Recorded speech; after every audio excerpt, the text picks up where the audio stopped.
देश में पेट्रोल और डीजेल नुआ मूल्य जारी करा जायछि। प्रमुख सहर गुड़िकरे पेट्रोल और डीजेल मूल्य रे परिवर्तन होईछि। किछि सहर रे दाम अपरिवर्तित रहिछि।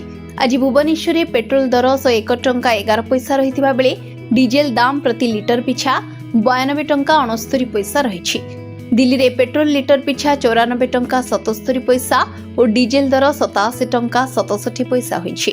अन्य सहर गुड़िकरे प्रायतः दाम रे कोनोसी परिवर्तन होई नाही। पेट्रोल एवं डीजेल दाम आपण एसएमएस माध्यम रे जानि परिबे। इंडियन ऑयल वेबसाइट अनुसार आपनकु एवं निज सहरर कोड लिखि 9224992249 नंबर को पठाइबाकु हेबो। प्रति सहरर कोड अलग अलग रही थाए जहां आपनकु आईसीओएल वेबसाइट रु मिली जिवो। प्रत्येक दिन सकाळ 6टा रे पेट्रोल एवं डीजेल दाम रे परिवर्तन होई थाए। पेट्रोल एवं डीजेल मूल्य रे एक्साइज ड्यूटी, डीलर कमिशन एवं अन्यान्य जिनिस जोड़िबा परे एहार मूल्य प्राय 2 गुणित हुए।